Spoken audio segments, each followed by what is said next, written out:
بے شک ٹھیک ہے نا. اب پہلے تو ہم صرف مہینوں کی بات کرتے ہیں، لیکن اس کے بھی اشرے ڈیوائڈ ہیں. اس کے بھی رحمت بالکل کا اشرہ ہے، اس کا نجات کا اشرہ ہے، اس کی مغفرت کا اشرہ ہے. تو یہ ایک 30 دن کے اندر اللہ تعالی چاہتا ہے کہ اس کا بندہ جو ہے اپنے آپ کو متقی بنا لے.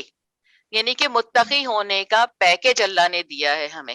متقی بننے کا ایک طریقہ دے دیا ہے کہ اپنے نفس کا کیسے تزکیہ کرو گے، اپنے نفس کو کیسے تم وہ جو ہے اتنا پیوریفائی کرو گے کہ تم جو ہے میرے سامنے کھڑے ہونے کے قابل ہو، اپنے رسول صلی اللہ علیہ وسلم کے سامنے کھڑے ہونے شفاعت کے ذمہ دار ہو. یعنی کہ اپنے آپ کو پیوریفائی کرنا ہے. ہم بے شک کہاں پہ اپنے آپ کو پیوریفائی کر رہے ہیں؟ کہیں اور دیکھیں، کہیں پر نظر آتا ہے ایسا؟ نہیں. لیکن یہ رمضان کے مہینے میں، ماہ رمضان کے مہینے میں ہم اپنے آپ کو پیوریفائی کر رہے ہیں. اور اللہ تعالیٰ ہمیں پیوریفائی کرنے کے لیے کیا عمل انجام دے رہا ہے. یعنی کہ ابھی سال شروع ہوتا ہے، سال شروع ہوا، ویسے ہی اللہ تعالیٰ ماہ رمضان کے لیے جنت کو جو ہے سجانا شروع کر دیتا ہے. تو سبحان اللہ ملتا ہے ہمیں کہ حدیث سے مبارکہ ہے کہ رمضان کی پہلی رات شیطانوں اور شرکش جنوں کو قید کر دیا جاتا ہے. مطلب سبحان ہر ایول سے آپ کو دور کر دیا اللہ نے. بالکل اب آپ بالکل کے دل میں کوئی ایسا چھپی ہوئی چیزیں ہو تو وہ آپ کی مرضی ہے، بالکل لیکن بالکل اللہ انتظامات کر رہا ہے کہ اگر برائی تمہارے نزدیک آ رہی ہے تو میں ان برائی کو لانے والے، کمیونیکیشن کرنے والوں کو ہی دور تم سے کر دیتا ہوں. پھر کہا جاتا ہے کہ جہنم کے 8 دروازے ہیں، 8 کے 8 بند ہو جاتے ہیں. اسی طرح سے ہے کہ اللہ تعالیٰ جو ہے وہ جنت کے دروازوں کو کھول دیتا ہے. تو حضرت ابو ہریرہ سے روایت ہے. دیکھیے یہ میں اس لیے بتاتی ہوں، بعض لوگوں کو اعتراض بھی ہوتا ہے کہ جی یہ جو ہے ان سے کیوں روایتیں ہیں. بھائی ہیں روایتیں، اگر کسی چیز کی شان کی روایت بیان ان سے ہو رہی ہے تو ہم ضرور لیں گے.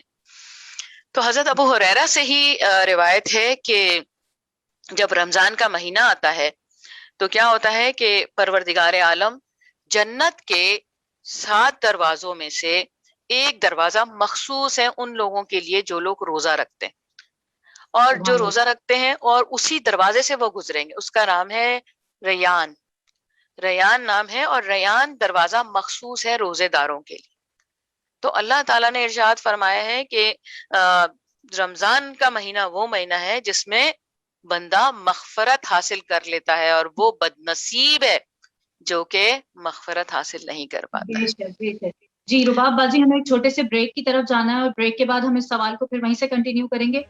مختصر سے بریک کی طرف ہم جا رہے ہیں، بریک کے بعد پھر حاضر ہوں گے.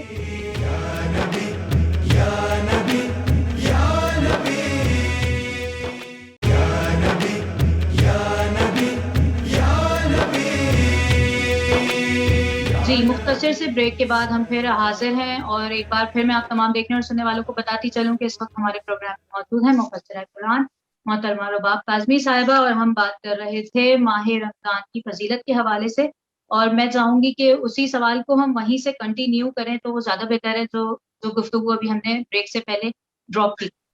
جی بالکل. تو ماہ رمضان کے لیے حضرت عبداللہ ابن عباس سے روایت ہے کہ رسول اکرم صلی اللہ علیہ وآلہ وسلم نے ارشاد فرمایا، بلا شبہ جنت ماہ رمضان کے شروع سال سے آخر تک سجائی جاتی ہے. اور پھر کیا ہوتا ہے کہ حوریں بھی رمضان کے روزے رکھنے والوں کے لیے شروع سال سے آخر سال تک سجائی جاتی ہیں. اور پھر کیا ہوتا ہے کہ جب ماہ رمضان کا مہینہ شروع ہوتا ہے تو جنت اللہ تعالیٰ سے عرض کرتی ہے، اے اللہ اس مبارک مہینے میں اپنے بندوں میں کچھ بندے میرے اندر قیام کرنے والے مقرر فرما دے، جو عبادت کریں کر کے میرے اندر داخل ہو سکے. اور اسی طرح حوریں بھی عرض کرتی ہیں کہ اللہ ذوالجلال اس بابرکت مہینے میں اپنے بندوں میں سے ہمارے واسطے کچھ خاوند مقرر فرما دے. تو دیکھیے کہ رمضان، ماہ رمضان جب آتی ہے تو اللہ تعالیٰ اپنے بندوں پہ وہ تمام چیزیں جو اس کے لیے مصیبتوں کا، بلاؤں کا باعث بنتی ہیں اس کو دور کر لیتی ہیں. اور کیا ہوتا ہے کہ ہمارے اس عمل کے لیے اللہ تعالیٰ خود اپنی جنتوں کو سنوارتا ہے. کہ میرے وہ بندے آنے والے ہیں جنہوں نے اپنا تزکیہ کیا ہے، اپنے نفس کو پیوریفائی کیا ہے، اپنے نفس کو جو ہے وہ اس قدر روزہ رکھ رکھ کے اپنے اندر سے حرام ختم کر دیا کہ مولا علی کا قول ہے کہ اگر تمہیں شائبہ ہو جائے کہ تم میں حرام چلا گیا ہے تو تم جو ہے وہ اس قدر روزہ رکھو کہ تمہارا گوشت ہڈی سے جدا ہو جائے، پگھل جائے، کہ تم ہڈی ہی رہ جاؤ صرف. یعنی کہ ہڈی جو ہے وہ حرام کے ساتھ نہیں کریٹ ہوتی ہے، لیکن گوشت جو ہے وہ حرام سے بنتا ہے. تو اتنا روزہ رکھو. تو یہاں پر بھی یہی ہے کہ ہم اپنا تزکیہ نفس اس وقت کریں کہ ہم روزہ رکھیں اور اپنے اندر جو ہمارے کہا جائے کثافتیں جا چکی ہیں ان کثافتوں کو بالکل ہم دور کریں. تو یہ ہمیں اللہ تعالیٰ نے ایک چھوٹے عرصے کے لیے بڑا پیکج دیا ہوا ہے کہ اپنے آپ بالکل کو پیوریفائی کر کے میرے سامنے. اور اللہ بہت سارے انتظامات کر رہا ہے کہ قرآن کی بہار بھی اسی کے اندر ہے. بالکل محمد والے محمد لیلۃ القدر جناب سیدہ سلام اللہ علیہ کا ذکر کہا جائے تلاش بھی اسی میں ہے. ہم تو تلاش نہیں کرتے ہیں کیونکہ ہمارے اماموں نے ہمیں بتا دیا کہ کون سی راتوں میں مخفی ہیں، تو ہم تو وہیں جا کے سیدھا کھڑے ہوتے ہیں. تو اس بے لیے شک جو ہے اللہ تعالیٰ نے خوبصورت ایک عظیم پیکج، ایک عظیم رکن جو ہے ہمارے لیے، ہمارے سے پہلے بھی کیا لیکن ہمارے لیے نرم کر کے کیا. بے شک. جی محترمہ رباب کاظمی صاحبہ، ابھی آپ نے اپنی گفتگو میں ہی پہلے کی امتوں کے بارے میں تذکرہ کیا تھا، جی جبکہ جی میرا سوال ہے کہ اللہ تعالیٰ نے امت محمدی پر 30 روزے فرض کیے ہیں، جی جی جبکہ گزشتہ امتوں پر اس سے زیادہ فرض تھے. اس کی کیا وجوہات ہیں؟ دیکھیے کہ یہ واقعہ کچھ اس طرح سے ہے. کتاب کا نام ہے علل الشرع اور یہ بھی شیخ صدوق صاحب کی ہے، بڑی خوبصورت کتاب ہے. اس کے اندر ملتا ہے کہ ایک شخص آیا ہے اور اس نے آ کے، یہودی تھا وہ، اور وہ آ کے اس نے رسول اکرم صلی اللہ علیہ وآلہ وسلم سے کچھ سوالات کیے اور پھر اس نے پوچھا کہ جی پہلی امتوں پر تو جو ہے وہ زیادہ روزے فرض تھے، آپ کی عمر پر جو ہے وہ صرف 30 دن کے روزے ہیں، اور وہ بھی صرف دن کے، رات کے نہیں، دن رات کے نہیں ہیں. تو رسول اللہ صلی اللہ علیہ وسلم نے جو ہے وہ ارشاد فرمایا کہ روزہ اس لیے فرض کیا گیا، ٹھیک ہے، روزہ ہم پہ فرض کیوں کیا گیا؟ یہ دیکھیے اللہ تعالی نسلوں میں جاری رکھتا ہے، نسلوں میں، بے ٹھیک ہے. شک تو کہا کہ نبی اکرم صلی اللہ علیہ وسلم نے ارشاد فرمایا کہ حضرت آدم علیہ السلام جو تھے انہوں نے جس درخت کا پھل کھایا تھا وہ پھل جو ہے ان کے پیٹ میں، یعنی کہ ان کے شکم میں 30 دن تک موجود رہا. 30 دن تک وہ، یعنی کہ اب دیکھیں کوئی بھی ہم کھانا کھاتے ہیں، کوئی بھی ہم غذا کھاتے ہیں، وہ 30 دن تک ہمارے شکم میں موجود رہتی ہے. تو 30 دن تک وہ شکم میں جو ہے وہ رہا، اور اللہ تعالیٰ نے اس کی وجہ سے، اس ترک اولا کی وجہ سے اللہ تعالیٰ نے ان کی ذریت پر 30 دن کی بھوک اور پیاس کو فرض کر دیا. یعنی کہ جو عمل باپ نے انجام دیا تھا اس کی وجہ سے ہمیں روزہ رکھنا پڑتا ہے کہ وہ 30 دن تک ان کے شکم میں موجود رہا تھا. یعنی کہ ہمارا ابھی رابطہ منقطع نہیں ہے حضرت آدم سے. بالکل بھائی نسل تو انہیں کی ہے نا، ہم سارے بے ہم شک نسل میں ان کے چلے آ رہے ہیں. تو جی انہوں نے جو عمل انجام دیا، یعنی کہ اب آپ ہم اس سے بھی اندازہ لگ سکتے ہیں کہ جو کچھ ہم انجام دیں گے وہ کل ہمارے بچوں کے سامنے بھی آئے گا. بالکل تو حضرت آدم سے جو ترک اولا ہوا، اور اس ترک اولا کی وجہ کیا تھی کہ انہوں نے وہ اس درخت کا پھل کھایا، اور وہ درخت کا پھل 30 دن تک ان کے شکم میں موجود رہا. تو اللہ تعالیٰ نے ان کی ذریت پر 30 دن کا روزہ فرض کر دیا، یعنی کہ بھوک و پیاس فرض کر دی. اور کہا کہ نبی ارشاد فرماتے ہیں کہ یہ لوگ شب میں کھا پی لیتے ہیں اور ان پر اللہ تعالیٰ کی مہربانی ہے، یعنی کہ ہم جو رات میں کھا پی لیتے ہیں یہ اللہ نے ہم پہ مہربانی کی ہے. اور اسی طرح حضرت آدم علیہ السلام پہ بھی روزہ فرض تھا، اور میری امت پہ ہی یہ روزہ فرض کیا ہے. اس کے بعد رسول اللہ صلی اللہ علیہ وسلم نے ارشاد فرمایا کہ انہوں نے سورہ بقرہ کی 184 اور 183 آیت کی تلاوت کی کہ تم لوگوں پر روزہ اسی طرح فرض کیا گیا ہے جس طرح تم سے پہلی امتوں پر فرض کیا تھا، تاکہ تم لوگ تقوی اختیار کرو. یعنی کہ اپنے شکم میں جو کچھ تم غلط لے گئے ہو وہ اس روزے کے ذریعے سے اپنے روح کو پیوریفائی کرو، اپنے جسم کو پیوریفائی کرو. پھر نبی صلی اللہ علیہ وسلم نے ارشاد فرمایا کہ جو مومن بھی حساب کر کے ماہ رمضان میں روزے رکھے گا تو اللہ تعالیٰ اس کے لیے 7 باتیں قرار دے گا. 7 باتیں قرار دے گا کہ سب سے پہلے اس کے جسم میں حرام پگھل جائے گا. ٹھیک ہے، حرام پگھل جائے گا. اور جو ہے دوسرے اللہ تعالیٰ کی رحمت سے قریب ہو جائے گا. تیسرے اس کے باپ حضرت آدم علیہ السلام کے ترک اولا کا کفارہ بن جائے گا. چوتھے اللہ تعالیٰ اس پر سکرات موت کو آسان کر دے گا. پانچویں اللہ تعالیٰ اس کو قیامت کے دن بھوک اور پیاس سے امان دے گا. اور چھٹے اللہ تعالیٰ اس کو قیامت کے دن برات عطا کرے گا. اور ساتویں اس کو جنت کی طیب غذا کھلائے گا. اس یہودی نے کہا اے محمد صلی اللہ علیہ وسلم آپ نے سچ فرمایا ہے. تو دیکھیے اللہ تعالیٰ نے ایسے ہی نہیں. اور پھر دیکھیں دوسری ایک اور بھی ہے کہ امام رضا علیہ السلام سے اور امام جعفر صادق علیہ السلام سے ہمیں ملتا ہے کہ روزے اس لیے بھی فرض کیے گئے کہ دیکھیں اللہ تعالیٰ کے ہاں ہر کوئی برابر ہے. ٹھیک ہے، اور معیار درجہ کیا ہے؟ تقویٰ. جتنا جس کا زیادہ تقویٰ ہوگا وہ اتنا اللہ سے نزدیک ہوتا چلا جائے گا. تو اسی طرح سے جیسے علامہ اقبال رحمت اللہ علیہ نے اپنے ایک شعر میں کہا ایک ہی صف میں کھڑے ہو گئے محمود یاس، نہ کوئی بندہ رہا نہ کوئی بندہ نواز.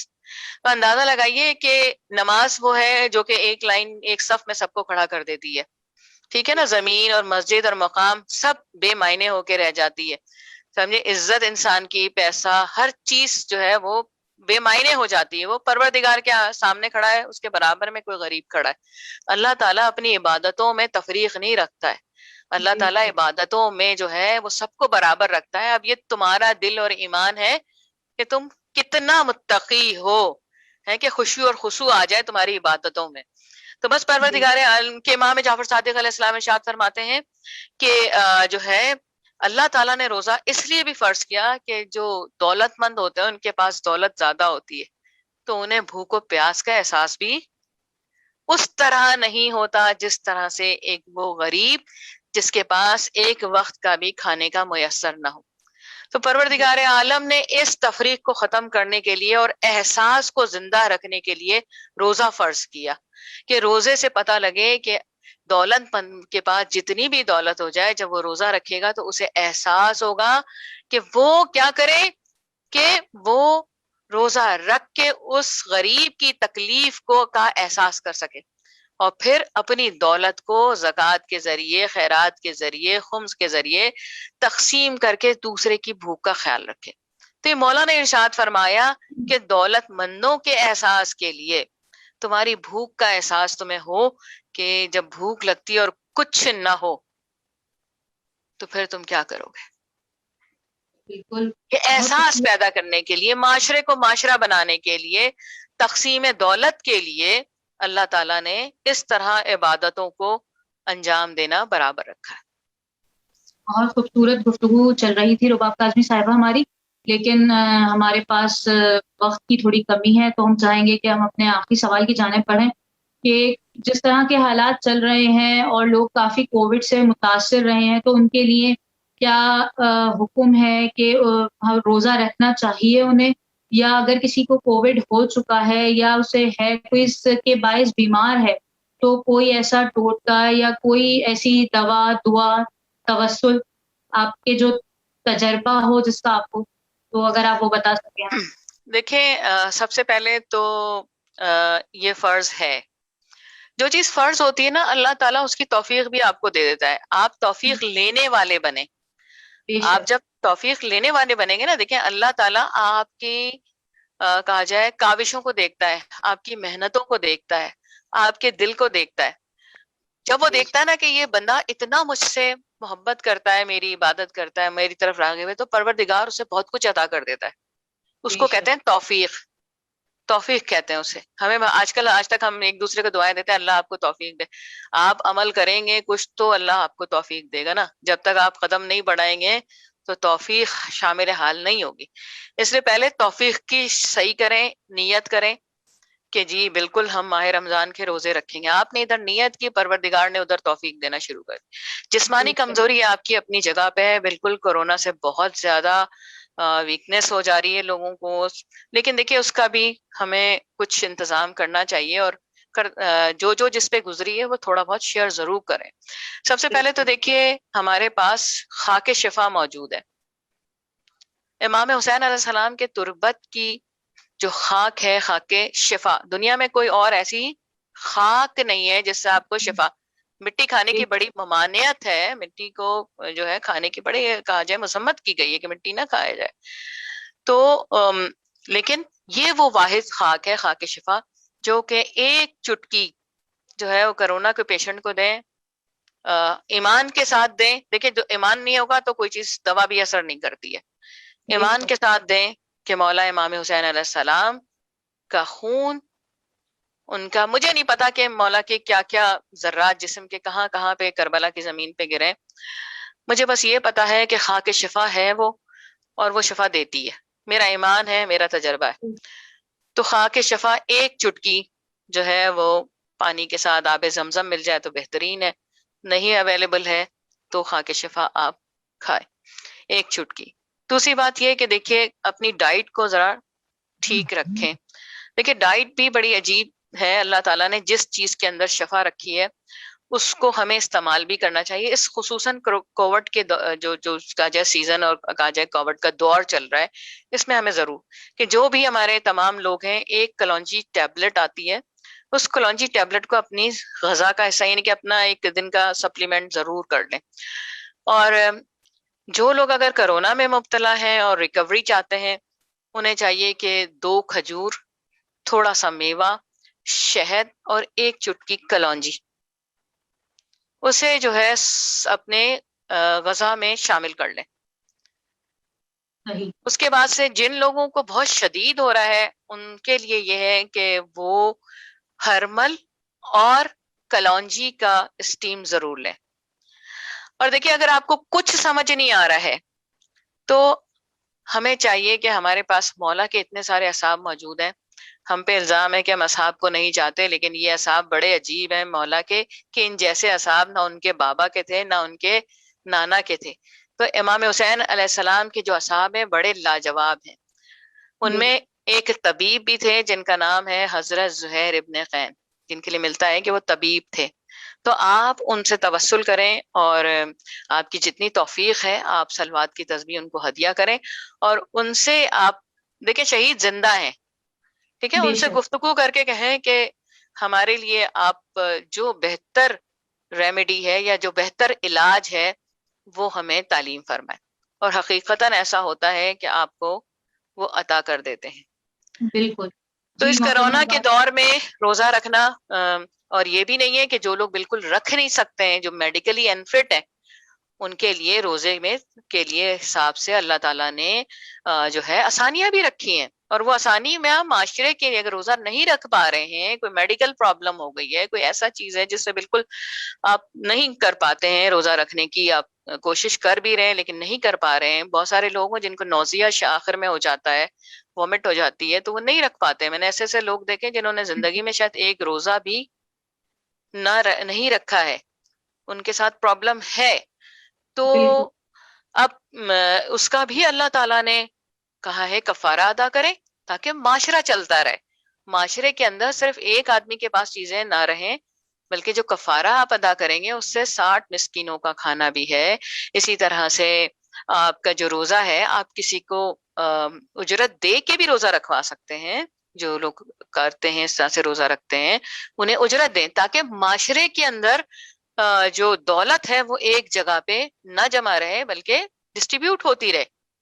یہ سب ہے, آپ کو کوئی چیز چھوڑنی نہیں ہے, آپ کو چھوڑنا نہیں ہے, بلکہ اس کے طریقے بھی اللہ نے بتائے کہ اگر تم یہ نہیں کر سکتے ہو تو پھر یہ کرو اس کے لیے. تو ہمیں معاشرے کو بھی ساتھ لے کے چلنا ہے. اب یہ ہم سوچ لیں کہ جی ہم نے روزے نہیں رکھے ہیں یا ہم نہیں رکھ پا رہے ہیں یا کوئی وجہ ہے میڈیکل, یا کرونا سے اتنی زیادہ ویکنیس ہو جاتی ہے کہ آپ کے ہاتھ پاؤں میں لرزہ آ جائے, تو یقینی بات ہے دوسرا راستہ اختیار کریں, آپ روزے کو جانے نہ دیں. اور پھر سب سے بڑی بات یہ ہے کہ جن لوگوں کے اعمال میں کمی ہے, پروردگار عالم نے بہت آسان سی چیز رکھی ہے, کہ اپنے زندگی میں صلوات کی تعداد کا اضافہ کرتے چلے جاؤ. جتنا صلوات پڑھو گے، بظاہر غریب لوگ ہیں کفارہ نہیں ادا کر سکتے، ٹھیک ہے، کیا کرے؟ صلوات پڑھے اور استغفار پڑھے. یہ دو ایسے عمل ہیں جو کہ ہر شخص کر سکتا ہے، چاہے وہ امیر ہو چاہے غریب ہو. تو یہ تمام چیزیں ہیں، اگر ہم کریں گے تو انشاءاللہ اور جن لوگوں نے کیا ہے انہوں نے فائدہ اٹھایا ہے اس سے. بے شک. جی محترمہ رباب کاظمی صاحبہ، ہم آپ کے بےحد مشکور ہیں کہ آپ ہمارے پروگرام میں ہمارے ساتھ شامل رہتی ہیں، اور انشاءاللہ آگے کی نشستوں میں بھی ہمارے ساتھ رہیں گی. اور یقیناً تمام دیکھنے اور سننے والوں کو بھی اس پروگرام سے بہت معلوماتی چیزیں، انفارمیشن جیسے کہہ لیں کہ ملی ہوگی کووڈ کے حوالے سے اور ماہ رمضان کے حوالے سے. اسی کے ساتھ مجھے اور میری ٹیم کو اجازت دیجیے. فی امان اللہ. رمضان رمضان یوں قائم ہے، رمضان رمضان رمضان یوں قائم ہے، رمضان صدقہ آل محمد سے باقی ہے اس کی شان. رمضان رمضان یوں قائم ہے، رمضان